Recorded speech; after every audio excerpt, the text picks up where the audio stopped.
My parents abused me in childhood and locked me in the basement as punishment. When I grew up, they demanded money from me for a good upbringing. I never thought I'd be posting my life story on the internet, but here I am. I need to get this off my chest and maybe find some peace. So here it goes. Growing up, I always felt like an outsider in my own family. My parents, Mark and Susan, never seemed to show any affection toward me. From a young age, I felt like a burden to them. It's not just that they didn't show love, they actively went out of their way to make my life miserable. My earliest memory of their cruelty is from when I was about 5 years old. We were having a family gathering, and I was excited to show my cousins my new toy truck. My dad saw me playing with it and decided to use it as an opportunity to embarrass me. He grabbed the truck out of my hands and smashed it against the wall, laughing as he did so. "Toys are for babies, Ethan," he sneered. My cousins looked on, confused and a little scared, while my mom just watched with a cold, indifferent expression. School wasn't any better. I remember my first day of kindergarten vividly. I was nervous but excited to make new friends. As soon as we got to the classroom, my mom pulled me aside and whispered in my ear, "Don't embarrass us." Her words stung, but I tried to stay positive. That positivity didn't last long. My teacher, Mrs. Thompson, asked each of us to introduce ourselves. When it was my turn, I stood up and stuttered out my name. The whole class burst into laughter, and Mrs. Thompson did nothing to stop them. I went home that day with tears in my eyes, only to be met with my dad's scorn. "What did you do this time, Ethan?" he demanded. I tried to explain, but he didn't want to hear it. "Stop being such a crybaby," he said, pushing me toward my room. As I got older, the abuse only intensified. In middle school, I developed a love for drawing. It was my escape from reality, a way to express myself when words failed. One day, my mom found my sketchbook. She flipped through it, her face twisting in disgust. "This is garbage," she said, tearing out the pages and crumpling them up. "You'll never be good at anything, Ethan." I felt like my heart had been ripped out of my chest. Drawing was the one thing that made me happy, and she had destroyed it without a second thought. High school was a nightmare. My parents' verbal abuse continued, and they started to get more creative with their punishments. If I got a bad grade, my dad would lock me in the basement for hours. It was dark and cold, and I could hear the scurrying of rats in the corners. I would sit there shivering and crying, wondering what I had done to deserve this. My mom, on the other hand, would withhold food as punishment. There were days when I would go to bed with a gnawing hunger in my stomach because I had forgotten to do a chore or had talked back to her. School wasn't a safe haven either. The bullying I faced from my classmates was relentless. They picked up on my low self-esteem and used it against me. I was called every name in the book: loser, freak, weirdo. They would push me around in the hallways, knock my books out of my hands, and laugh as I scrambled to pick them up. The teachers turned a blind eye, and I was too scared to speak up. I didn't want to give my parents another reason to punish me. One incident stands out in my mind. I was in 10th grade, and we had a group project for science class. I was paired with 3 of the most popular kids in school, Jason, Mike, and Lisa. From the start, they made it clear that they didn't want me in their group. "Just stay out of our way, Ethan," Jason said. "We don't need you screwing this up." I tried to contribute, but every suggestion I made was shot down. When it came time to present the project, they didn't even let me speak. After class, I overheard them talking to Mrs. Carter, our science teacher. "Ethan didn't do anything," Lisa said. "We did all the work." Mrs. Carter nodded, and I knew I was in for it when I got home. My dad was waiting for me at the door, his face red with anger. "Why didn't you do your part?" he shouted. Before I could explain, he slapped me across the face. "You're worthless," he spat. I spent that night in the basement, crying myself to sleep. When I finally graduated high school, I thought things would get better. I was accepted into a university a few hours away, and I saw it as my chance to escape. But the damage had already been done. My parents' voices were always in the back of my mind, telling me I wasn't good enough. I struggled with my classes, constantly doubting myself. Making friends was nearly impossible. I was so used to being isolated that I didn't know how to connect with people. I kept to myself, spending most of my time in my dorm room, drawing and trying to block out the memories of my childhood. One day, I got a call from my mom. She never called unless it was to criticize me, so I hesitated before answering. "What do you want?" I asked, my voice shaking. "Your father and I are coming to visit," she said. "We need to talk." My heart sank. I knew this wasn't going to be a pleasant visit. When they arrived, they didn't even bother with pleasantries. "You're failing, aren't you?" my dad said, his voice dripping with contempt. I tried to defend myself, but he wouldn't listen. "We didn't raise you to be a failure," my mom added. "You're an embarrassment to this family." They left me feeling more defeated than ever. The final straw came during my second year of university. I had started seeing a therapist, hoping to work through my issues. Dr. Reynolds was kind and understanding, and for the first time, I felt like someone was on my side. But when my parents found out, they were furious. "You're wasting your money on therapy?" my dad yelled over the phone. "We didn't raise you to be weak," my mom said. I tried to explain that I needed help, but they wouldn't hear it. "You're just looking for attention," my dad said. "Get your act together, Ethan." I was at my breaking point. I felt like I had no one to turn to, no way out. One night, I sat in my dorm room staring at a bottle of pills. I thought about ending it all, about finally escaping the pain. But something stopped me. I thought about Dr. Reynolds, about the progress I had made. I couldn't let my parents win. I couldn't let them destroy me completely. Instead, I made a plan. I would cut off all contact with them. It was the hardest decision I had ever made, but I knew it was the only way to save myself. I changed my phone number, blocked them on social media, and moved to a different dorm. I focused on my therapy, on rebuilding my self-esteem. It wasn't easy, and there were times when I wanted to give up, but I kept pushing forward. Now, years later, I'm finally starting to heal. I've graduated from university, found a job I love, and made friends who support me. I still have bad days, days when the memories come rushing back, but I'm learning to cope. Writing this all down has been therapeutic, and I hope it helps someone else who might be going through something similar. Writing about my past was tough, but the encouragement and understanding from this community have been incredible. Today, I want to share the next chapter of my story, how I found a way to escape my toxic environment and start building a life for myself. By the time I was 16, the constant abuse from my parents had left me desperate for a way out. I knew I needed to become independent and find a way to support myself if I ever wanted to escape their control. My opportunity came in the most unexpected way.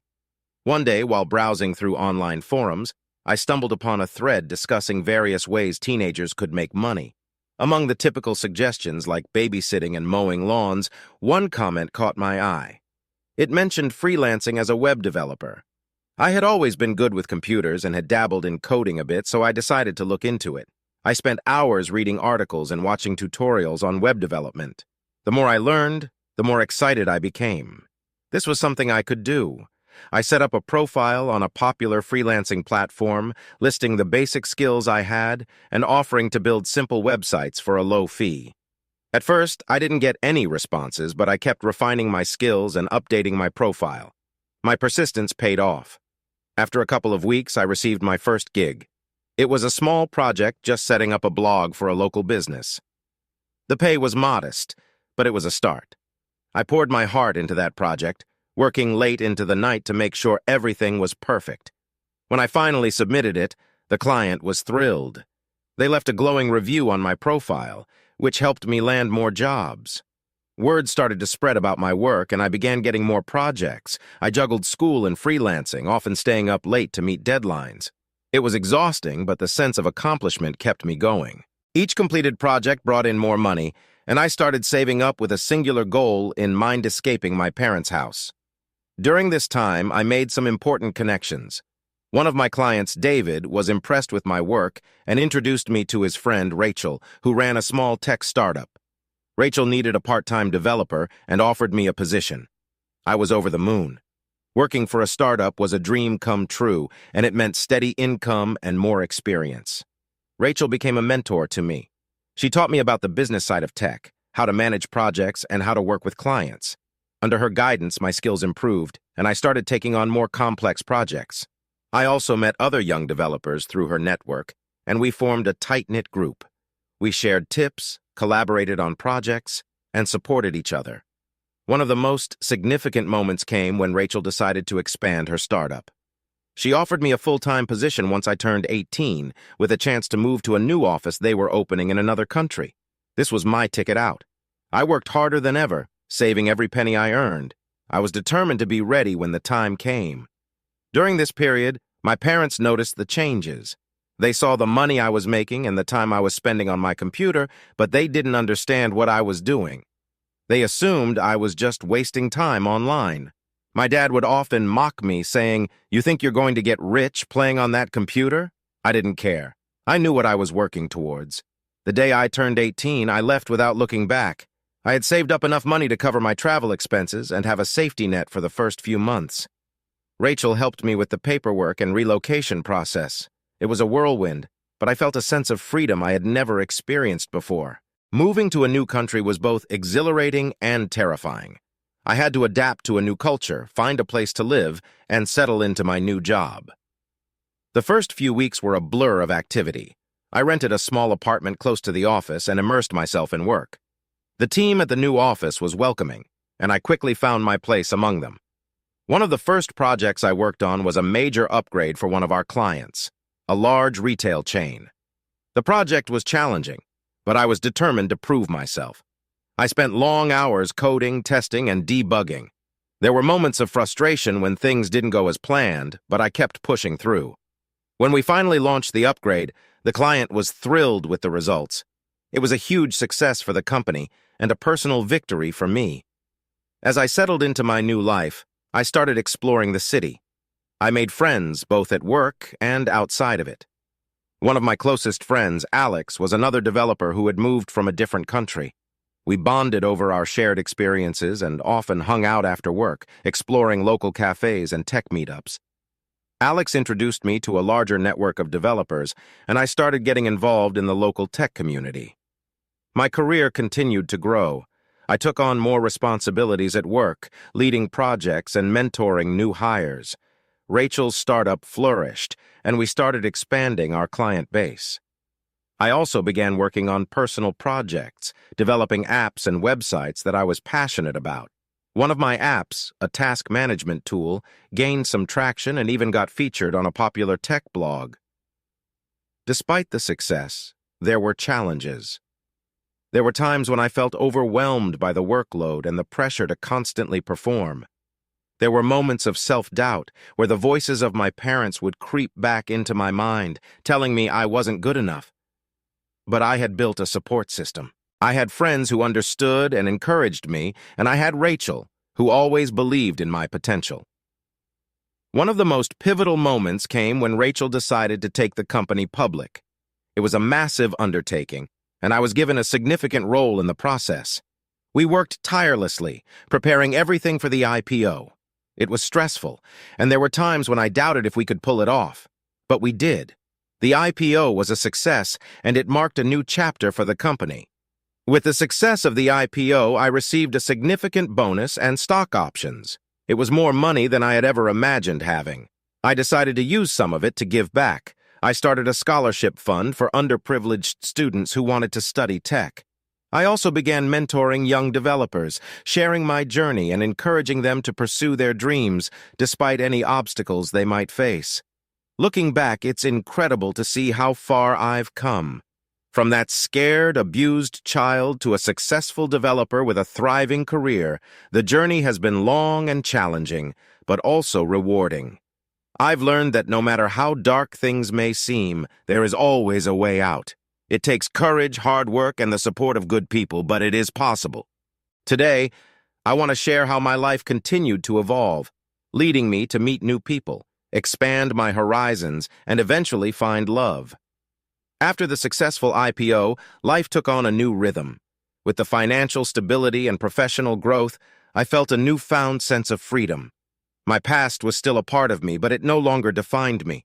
Instead, it fueled my drive to make the most out of my life. With a stable job and a supportive network of friends, I decided it was time to explore the world beyond my immediate surroundings. I had always dreamed of traveling, seeing new places, and experiencing different cultures. Now, I had the means to do it. My first trip was to Japan. I had always been fascinated by Japanese culture, from its rich history to its cutting-edge technology. I spent 2 weeks there exploring Tokyo, Kyoto, and Osaka. It was an eye-opening experience. I marveled at the blend of ancient temples and modern skyscrapers, the bustling streets of Shibuya and the serene gardens of Kyoto. I even attended a traditional tea ceremony, which was a beautiful and meditative experience. While in Japan, I met a group of travelers from various parts of the world. We bonded over our shared love of adventure and curiosity. There was Emily, a spirited artist from Australia, Carlos, a tech enthusiast from Spain, and Priya, a journalist from India. We spent several days exploring together, and those friendships turned into long-lasting connections. We kept in touch, planning future trips and sharing our experiences. It was on one of these trips, a year later in Italy, that I met Mia. We were in Florence, and I was visiting the Uffizi Gallery, mesmerized by the art. As I stood in front of Botticelli's The Birth of Venus, I noticed a woman sketching the painting with incredible detail. Her concentration was intense, her movements graceful. I was captivated by her talent and found myself inching closer to see her work better. Mia was a freelance illustrator from Germany, traveling through Italy for inspiration. We struck up a conversation about art and quickly realized we had a lot in common. We spent the rest of the day exploring Florence together, talking about our lives, dreams, and passions. There was an immediate connection, something deep and genuine. Our friendship blossomed into something more over the next few months. We visited each other in our respective countries, taking turns showing off our favorite places and introducing each other to our friends. Our bond grew stronger with each visit. Mia's warmth, creativity, and kindness were like a balm to my soul. She understood my past without judgment and embraced me for who I was. I remember the day I knew I was in love with her. We were in Berlin, her hometown, walking through the Christmas market at Gendarmenmarkt. The air was crisp, the smell of mulled wine and gingerbread filling the air. We held hands, our breaths visible in the cold night. As we stood in front of a beautifully decorated Christmas tree, she turned to me with a smile that melted my heart. In that moment, I knew I wanted to spend the rest of my life with her. Our relationship continued to deepen. Mia decided to move to my city, and we found a cozy apartment together. Living together was a new adventure. We learned each other's quirks, habits, and routines. We cooked meals together, decorated our home, and supported each other through the ups and downs of life.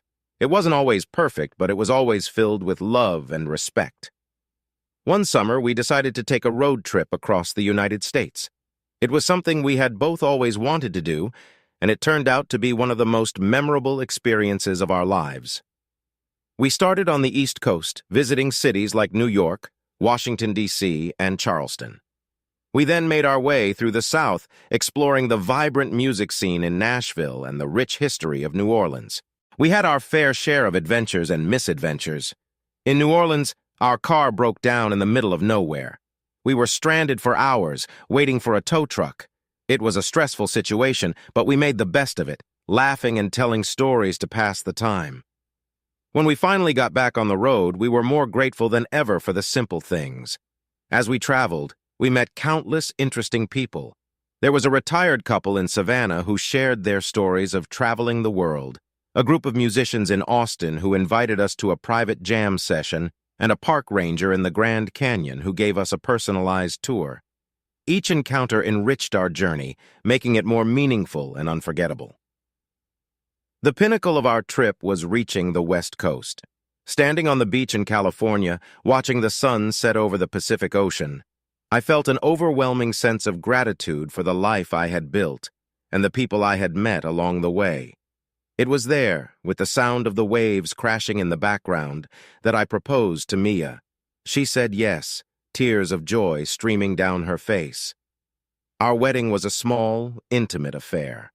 We invited only our closest friends and family. It took place in a beautiful garden in Tuscany, surrounded by olive trees and vineyards. Emily, Carlos, and Priya were there, along with our families and a few friends from work. It was a day filled with love, laughter, and joy. After the wedding, we settled back into our lives, but things were different now. We were no longer just a couple, we were partners in every sense of the word. We supported each other's dreams and worked together to build a future. Mia continued to pursue her art, and I kept growing in my career. One of the most shocking events during this time was when we discovered that Mia was pregnant. It was unplanned, and we were both taken aback. But as the news sank in, we embraced it with excitement and anticipation. The pregnancy brought us even closer together. We prepared for the arrival of our child, turning one of the rooms in our apartment into a nursery, shopping for baby clothes, and attending prenatal classes together. The day our daughter Lily was born was the happiest day of my life. Holding her in my arms for the first time, I felt a love so profound it brought tears to my eyes. Mia and I were exhausted but overjoyed. Our little family was complete. Parenthood brought its own set of challenges and joys. There were sleepless nights, endless diaper changes, and the constant worry that comes with raising a child. But there were also moments of pure bliss, Lily's first smile, her first steps, her infectious laughter. Every milestone was a celebration, a testament to the love and dedication we had for each other and our daughter. As Lily grew, we made a point to expose her to the world. We took her on our travels, introducing her to different cultures and experiences. We wanted her to grow up with a sense of curiosity and adventure, just like we had. It wasn't always easy traveling with a young child, but it was always worth it. Professionally, things continued to go well. Rachel's startup flourished, and I was promoted to a senior position. I took on more responsibilities, leading larger projects and mentoring new hires. I was proud of the work we were doing and the impact we were making in the tech industry. One of the most rewarding projects I worked on was a collaboration with a nonprofit organization. We developed an app to help connect volunteers with local charities and community projects. It was a challenging project, but knowing that our work was making a difference in people's lives was incredibly fulfilling. Through it all, Mia was my rock. Her unwavering support and love kept me grounded. She continued to pursue her art, gaining recognition for her work. Her illustrations were featured in several galleries, and she even published a children's book, which was a huge hit. As we navigated the ups and downs of life, our bond grew stronger. We celebrated our successes and supported each other through the challenges. We faced some difficult times, like when Mia's father passed away. It was a heartbreaking experience, but we leaned on each other and got through it together.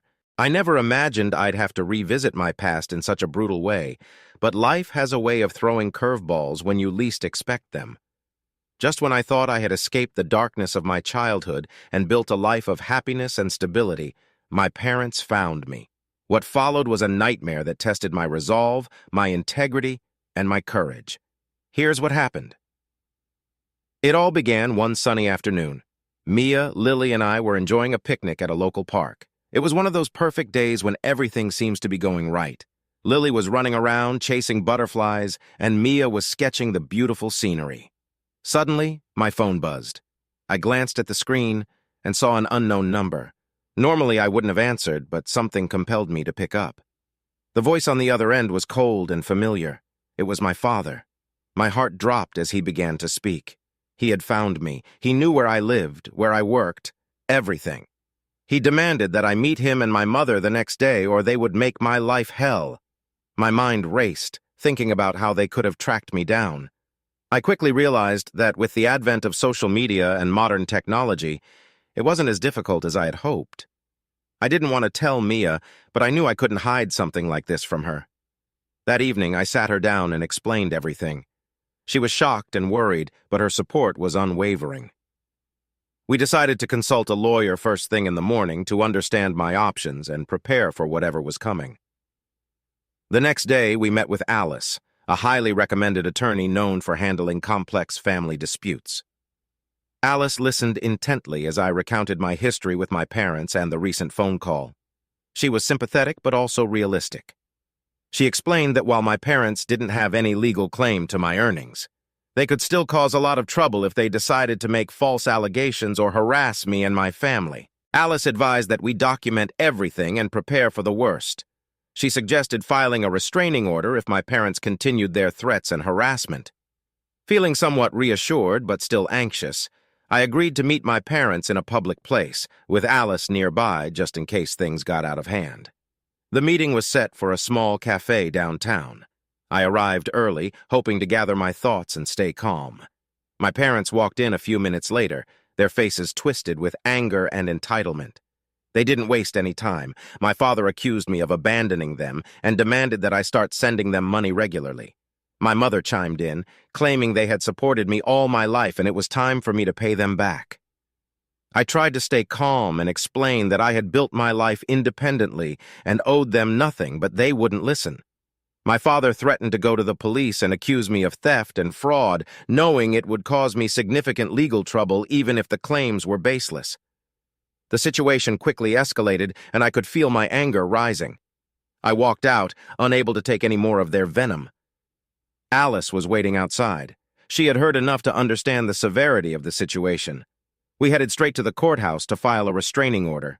I was emotionally drained, but knew it was the right thing to do. My parents were toxic, and I couldn't allow them to disrupt the life I had worked so hard to build. Over the next few days, things got worse. My parents began a smear campaign, contacting my workplace and even trying to reach out to my friends. They told outrageous lies, painting me as a criminal and a horrible son. Thankfully, most people saw through their deception, but the stress was immense. Mia and I had to reassure Lily that everything would be okay, even though we were both on edge. Then, one morning, there was a knock on the door. It was the police. My parents had made good on their threat and filed a report accusing me of stealing money from them. The officers were polite but firm, explaining that they needed to take me in for questioning. Mia was distraught, but I assured her it was just a formality and that we had nothing to hide. At the police station, I reiterated my side of the story, providing evidence of my financial independence and the abuse I had endured growing up. Alice was there, guiding me through the process and ensuring that my rights were protected. After several hours, I was released, but the ordeal had taken its toll. The next step was court. My parents had decided to sue me, claiming I owed them money for raising me. It was an absurd accusation, but they were determined to make my life difficult. The court date was set, and we began preparing for what felt like a battle for my very existence. In the weeks leading up to the trial, I immersed myself in work and family life, trying to keep a semblance of normalcy. Mia was my rock, her unwavering support giving me strength. We talked to Alice almost daily, gathering evidence and building a strong case.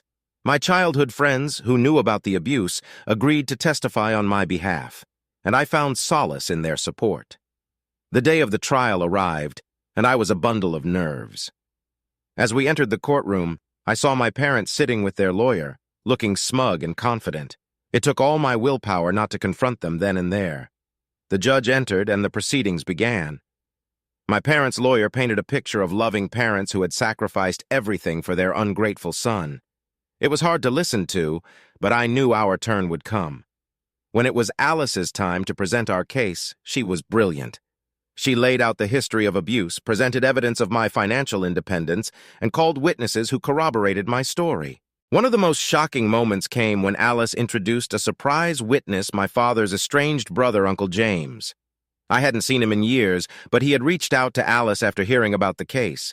He testified about my parents' neglect and abuse, adding credibility to our claims. It was a powerful moment that shifted the courtroom's atmosphere. The trial dragged on for days. Each evening I returned home exhausted, but Mia and Lily's presence kept me going. Finally, it was time for the judge to make a decision. The courtroom was tense as we awaited the verdict.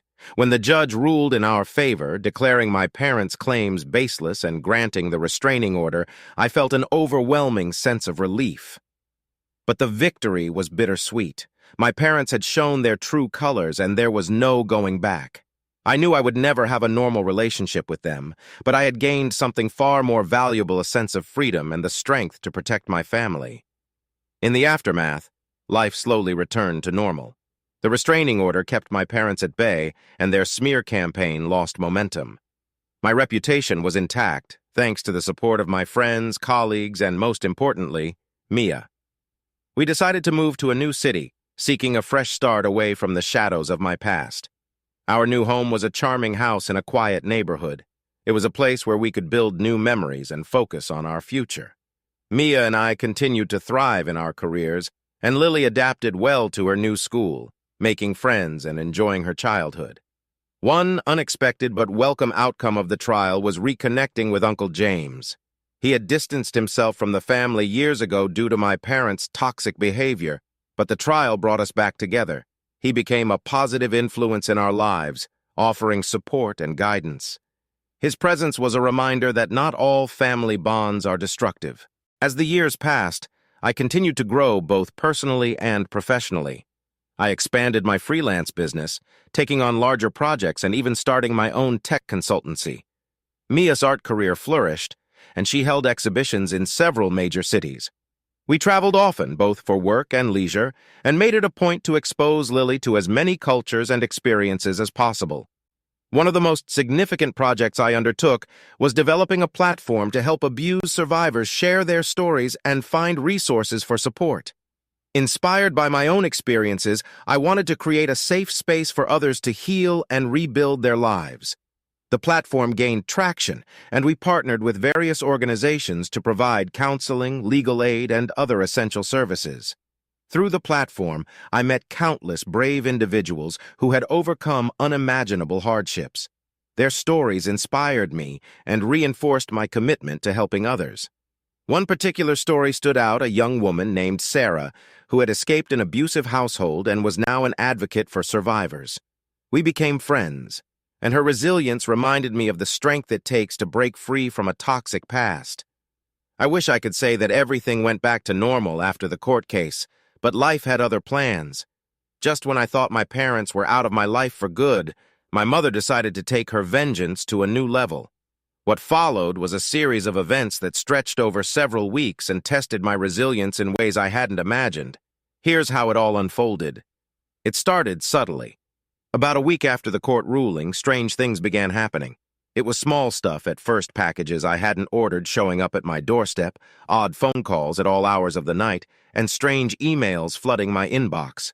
At first I thought it was just a coincidence, but it soon became clear that someone was targeting me. One morning I received a call from my bank. They informed me that there had been several attempts to access my account from different locations. Thankfully, they had flagged the activity as suspicious and temporarily froze my account. I spent the entire day at the bank, verifying my identity and setting up additional security measures. It was inconvenient, but I was relieved that no money had been stolen. That evening, I sat down with Mia and recounted everything that had happened. We both knew in our hearts that my mother was behind this, but proving it would be another matter. We decided to document every incident meticulously and keep a low profile until we had enough evidence to take action. The next week, things escalated. I was served with a lawsuit claiming I had defaulted on several loans. The documents were filled with fabricated information, but it was enough to cause significant stress. I had to hire another lawyer to handle the bogus claims, and it took a considerable amount of time and money to clear my name.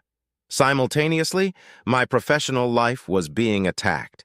Negative reviews and false allegations about my work started appearing online.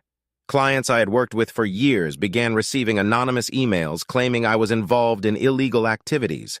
It was damaging to my reputation and affected my business. I spent countless hours reaching out to clients, reassuring them, and working to remove the false information from the internet. Mia and I were also subjected to a barrage of harassing phone calls and messages.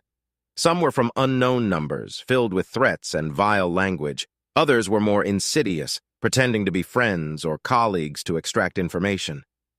We changed our phone numbers, but the calls continued. It felt like we were under siege. One of the most shocking incidents happened when Mia's art gallery was vandalized. She had an exhibition coming up and someone broke in, destroying several of her pieces and leaving threatening messages on the walls. The police were called and a report was filed, but there were no immediate leads. The emotional toll on Mia was immense, and I felt a deep sense of guilt for dragging her into this nightmare. We installed security cameras around our home and took additional precautions, but the attacks continued. One night, while we were sleeping, someone threw a brick through our living room window. Attached to it was a note filled with hateful words and promising more violence if we didn't comply with their demands. The fear for our safety grew, and we knew we had to take more drastic measures. We decided to temporarily relocate. With the help of Alice, our attorney, we arranged for a safe house in a different city. It was a difficult decision, especially for Lily, who had to leave her school and friends behind. But our priority was keeping our family safe. We moved under the cover of night, hoping to evade any prying eyes. While at the safe house, I continued to work with Alice to gather evidence. We hired a private investigator to look into the harassment and gather any proof that could link my mother to the attacks. The investigator, Mark, was experienced and resourceful. He started digging into my parents' activities and connections, looking for any clues. Weeks passed, and the situation remained tense. We were constantly on edge, but there was a glimmer of hope when Mark discovered something significant. He found a series of encrypted emails between my mother and several individuals known for their involvement in illegal activities. These emails detailed plans to harass and intimidate me, confirming our suspicions. With this evidence, Alice filed for a restraining order against my mother and began preparing a criminal case. However, my mother wasn't going down without a fight. She retaliated by trying to discredit me in every possible way. She contacted news outlets, spreading lies about my past and portraying herself as the victim. The media picked up the story, and for a while it felt like the world was against me. We decided to take control of the narrative. I agreed to do an interview with a reputable journalist who specialized in exposing the truth behind sensational stories. In the interview, I shared my journey, from the abuse I endured as a child to the recent harassment by my mother. I provided evidence and witnesses to corroborate my story. The interview was powerful and garnered a lot of sympathy from the public. Public opinion began to shift in our favor, but the battle was far from over. My mother continued to escalate her tactics, and the tension reached a boiling point when she attempted to kidnap Lily. One afternoon, while Mia was picking Lily up from school, a car pulled up, and two men tried to force Lily into the vehicle. Mia fought them off, screaming for help, and several bystanders intervened, causing the men to flee. The police arrived quickly, and Mia and Lily were unharmed, but the trauma was deep. This incident was the final straw. The police intensified their investigation, and the pressure on my mother mounted. With the help of Mark, the private investigator, and Alice, we provided the police with enough evidence to arrest my mother and her accomplices. The legal process was long and arduous, but the day finally came when my mother was taken into custody. The trial was a media spectacle. My mother tried to paint herself as a loving parent driven to desperation by an ungrateful son, but the evidence against her was overwhelming. Witness after witness testified to her abusive behavior and the harassment campaign she had orchestrated. The encrypted emails and the attempted kidnapping were damning pieces of evidence. The judge ruled in our favor, and my mother was sentenced to several years in prison. Her accomplices received similar sentences. It was a bittersweet victory. While I was relieved that the immediate threat was gone, the emotional scars remained. The betrayal by my own mother was a heavy burden to bear, but I was determined to move forward. We decided to make a fresh start. We sold our house and moved to a different city, far away from the memories of the past. Mia and I focused on rebuilding our lives and providing a stable, loving environment for Lily. We sought therapy to help us heal from the trauma and found solace in each other's support. In our new city, we built a community of friends who became like family. Mia continued her art career, and I expanded my tech consultancy business. We became involved in local charities and community projects, using our experiences to help others facing similar struggles. One of the most rewarding initiatives we started was a support group for survivors of family abuse. We provided a safe space for people to share their stories, find resources, and support each other. The group grew rapidly, and we partnered with organizations to offer legal aid, counseling, and financial assistance to those in need.